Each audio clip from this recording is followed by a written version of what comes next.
Hey, how are you feeling? Well, I'll be damned.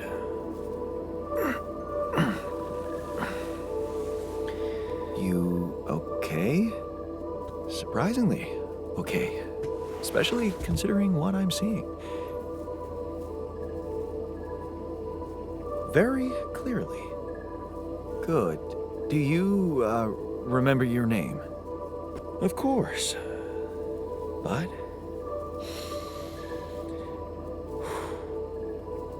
I think you know perfectly well who I am. So let's not waste time. Just tell me, how much did you find? What? How much rupidium is there? Did we get a breakthrough?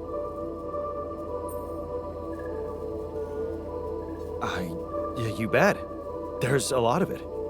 Good. That's good. Wait, how do you know? Well, isn't it obvious? I wake up seeing someone who looks and sounds like me, which has to mean we share the same DNA. Then there's the glasses. What about them? They're fake.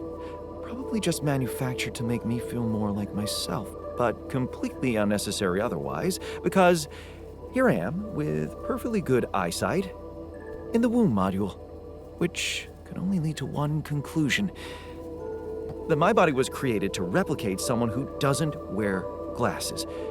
You. And to do that, of course, you would need to have found rupidium. Besides, I can see no other explanation for a sheep inside a space base.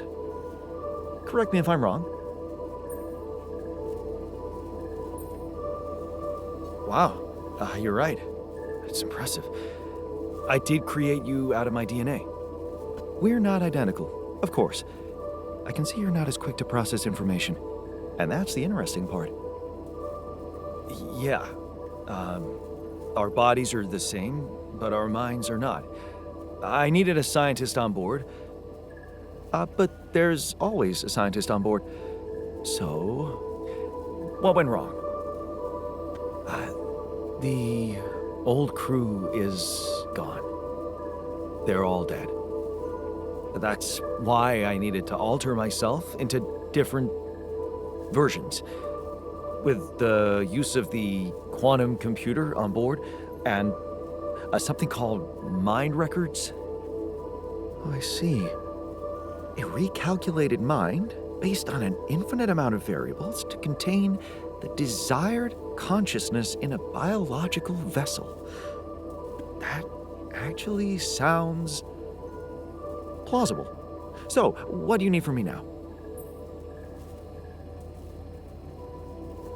You have to get our research lab running at once. We need to make some improvements fast if we want to succeed. Then I guess the sooner I start, the better. You're right. Why don't you start with going through the mission logs? I need to get the full picture first. My thoughts exactly. Good. This might work.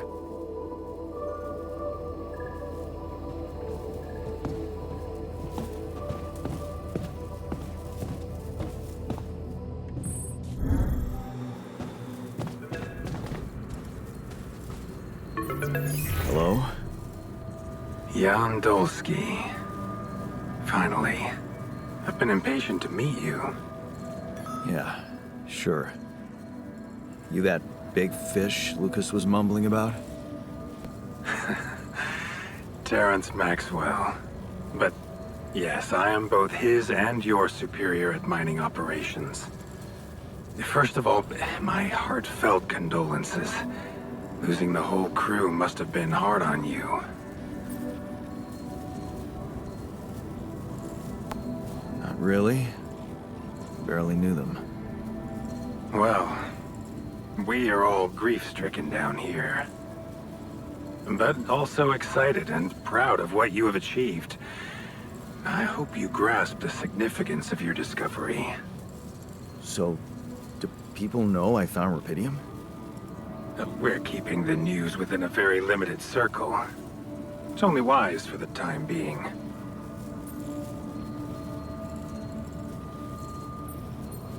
Of course. Yeah. No reason to get everyone hyped up. Might still fail. I can see you're a grown man, Jan. And you understand the stakes. I don't want to put pressure on you, but... failure is not an option.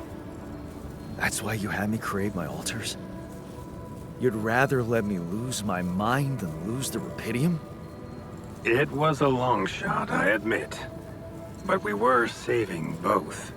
Rapidium and you, Jan. Do you think it was a mistake? I have mixed feelings. Sure, it's better to be alive, but I feel like a line's been crossed. You certainly have a chance to experience something extraordinary. Many people would envy you. Let's just get one thing straight, Maxwell. I know you expect things of me, but I'm no hero. Ah, heroism.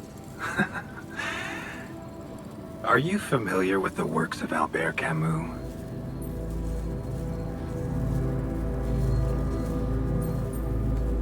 It rings a bell. Didn't he make that old game about rats or something? You're probably talking about The Plague. Close, but it was a book. One about humans, too. Camus believed heroism was easy, accessible. For him, it was living a normal man's life that was a true challenge. Being decent. Doing the right thing. You are the first person to prove that we can actually excavate Rapidium in quantities that can really make a difference.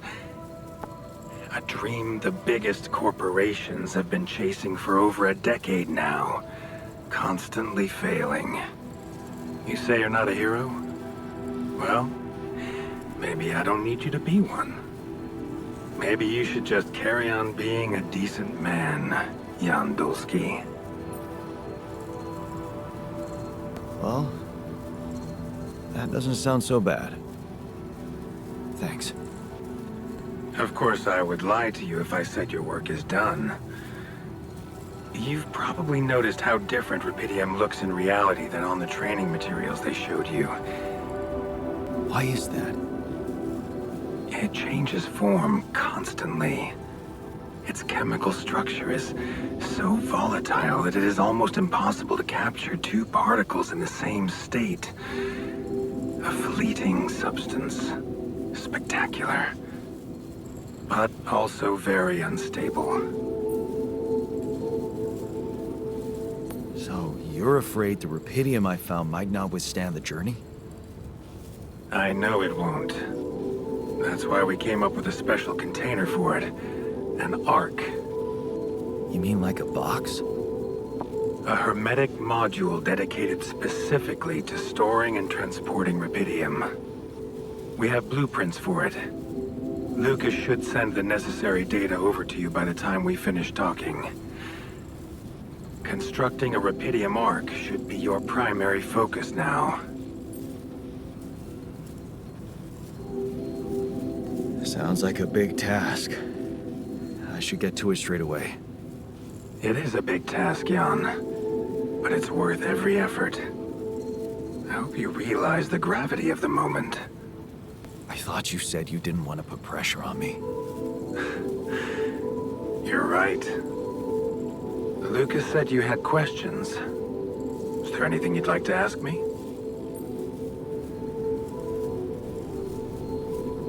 No. I'm good. Then we only have one more issue to clear. What's that? You can trust me and Lucas completely. But if anyone else contacts you, it's absolutely vital you don't tell them anything about the existence of your altars. I get it. I won't. Good. You need to be aware there are no procedures at the ready for this sort of situation. At the end of the day, it was your decision to branch yourself. Treading carefully is in your best interest. I don't like the sound of this. Rapidium Arc, Jan. That's what you should focus on right now. Your secret is safe with me and Lucas. Once you come back with a remedy for Earth's ailments, nobody will think of punishing you for how you got it. Remember, just do the right thing. Now, I really have to go, but it was a pleasure talking to you, and we will talk more, I promise. Until then.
we're missing a few rad filters.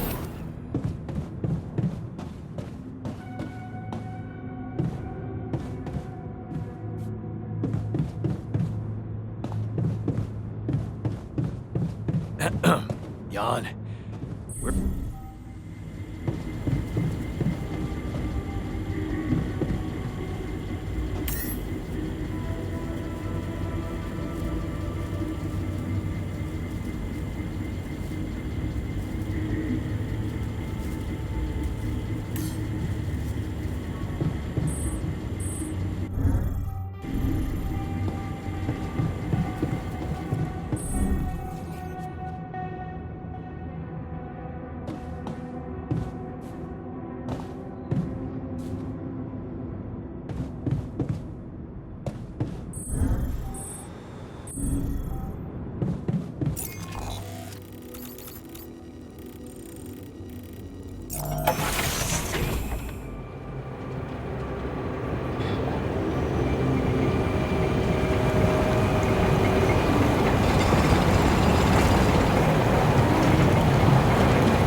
This now?